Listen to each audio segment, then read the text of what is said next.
Bumalik po kayo dahil alam ko naghahanap kayo ng mga solusyon sa paglambo ng buhay.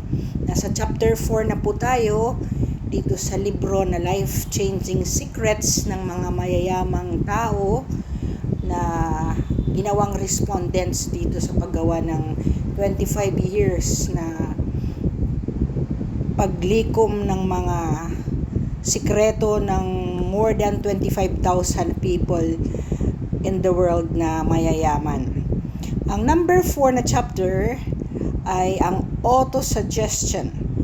Ito po ang pagsalin ng ating mga iniisip sa ating subconscious, ang likas na pag-iisip natin. Ulitin ko po, auto-suggestion is the medium for influencing the subconscious. Ano po yung subconscious? Ito po yung likas na intelligence po natin o kayamanan ng pag-iisip.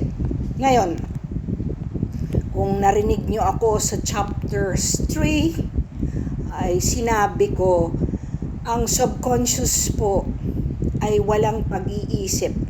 It has no mind of its own.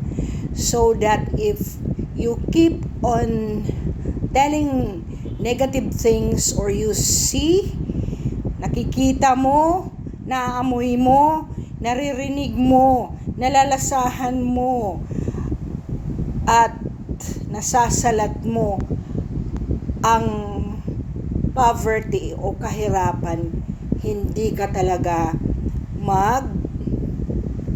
forward paging mayaman. So una po, ano bang nakikita natin?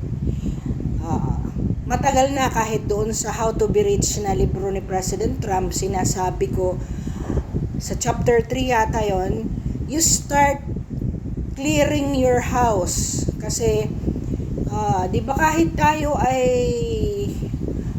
munting bahay lang pero malinis at maayos, naamoy natin na amoy sabon ang kusina, amoy malinis ang restroom or comfort room, malinis ang ating bedsheet, abay, kahit ganyan lang tayo, malinis tayo at mayaman ang ating pakiramdam.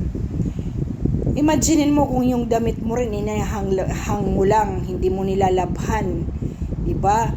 So you don't act like you are rich people. Ang mga rich people, iba po yung damit nila sa pantulog, iba rin sa panglabas, iba rin kung nagaano lang sila, nagle-leisure, diba? So, think and act.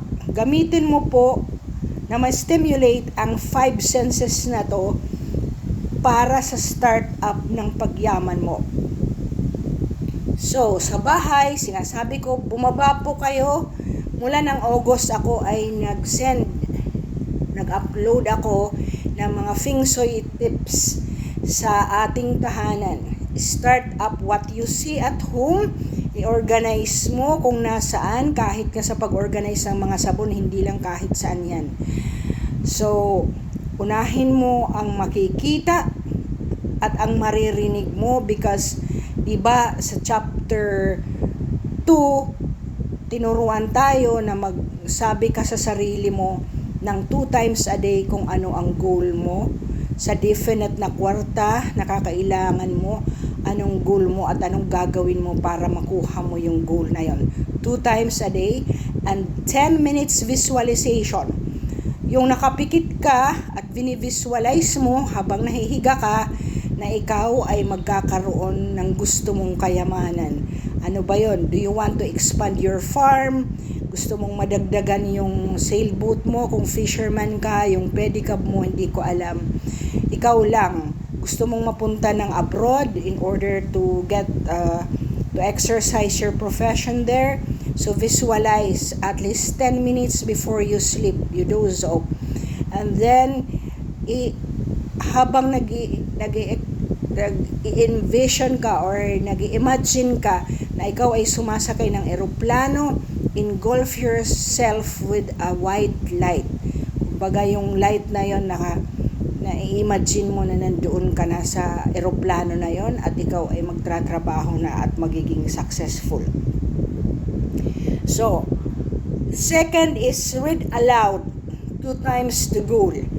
Meron pa nga dun sa chapter 3 ang sabi, kung wala kang ginagawa, balik-balikan mo sabihin yung goal na yan para naririnig mo sa sarili mo.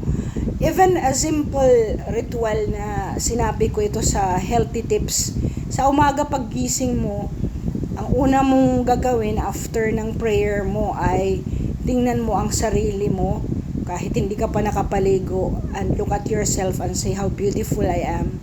Or wag mong sasabihin ang taba-taba ko. So if you think nag-gain ka ng weight, edi yun ang gagawin mo. Kailangan ma-motivate ka to exercise, di ba? To sweat out.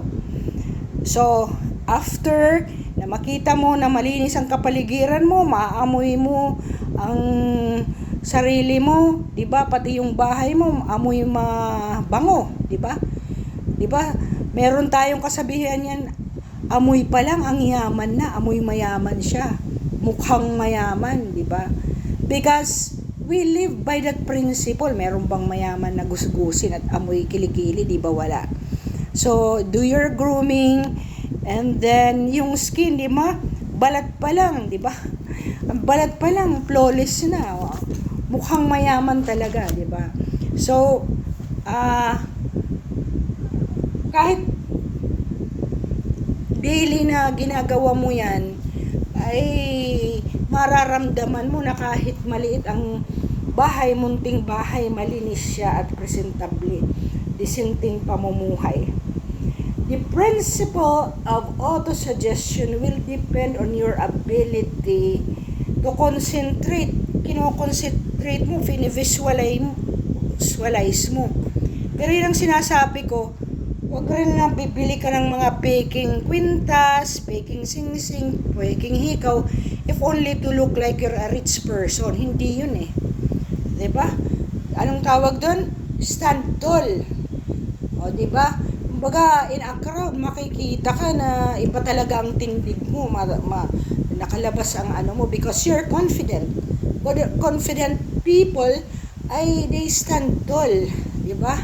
May nag-i-exude ka ng clarity, ng decency.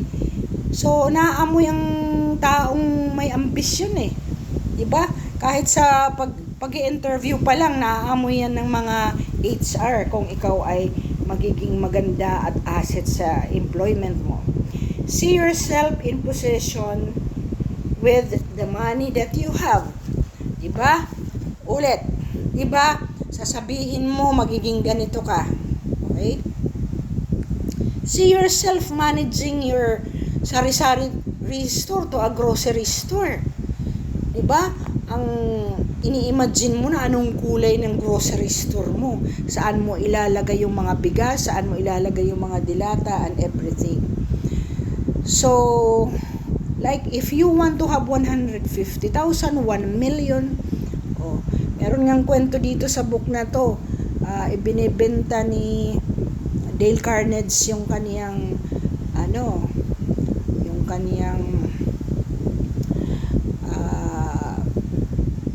product, negosyo, ibinenta lang niya ng $400,000. Ang sabi ng bumili, kasi dating empleyado niya yon, ay I could have bought it for 1 million but you only said $400,000, di ba? Mag-aambisyon ka na lang, lakihan mo na. Di ba? Kasi kung nabasa ko ito agad kaya lang 2014 ang edition nito, 9 years ago or 10 years ago pa lang ito nilabas sa market ang libro na to. But with that in mind, balik tayo sa summary sa chapter 1. Isulat mo sa karton or kartolina yung goal mo. Ilagay mo, let us say, a lawyer in 2025. I am a lawyer by 2025. I am a nurse.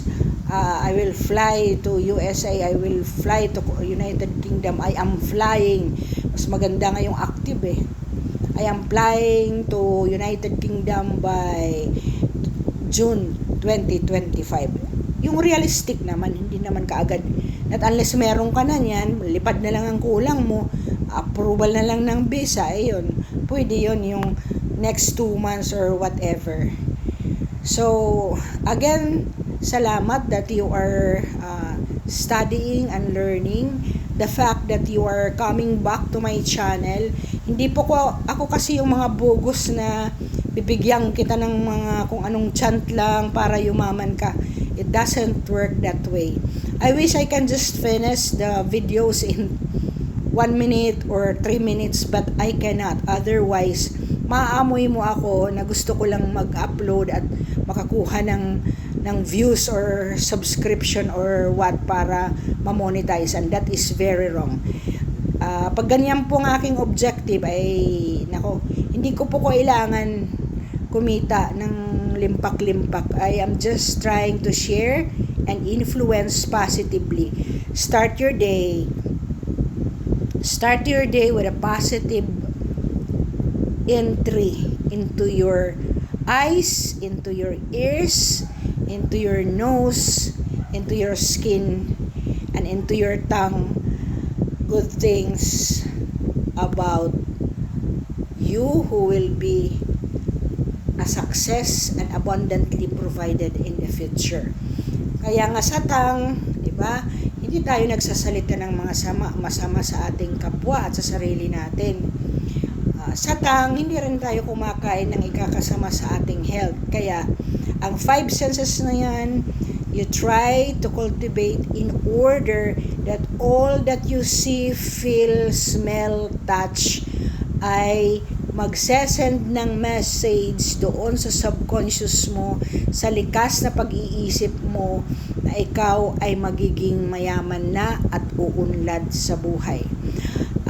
If you have seen yung kwento ng taga-Samar na nagkaroon na nagbebenta lang ng bayabas at saka nagkaroon siya ng hotel, nag-like na po siya at nag-comment na po siya doon dahil totoong istorya yon na nagbebenta lang siya ng bayabas and he wanted to just be really, really rich.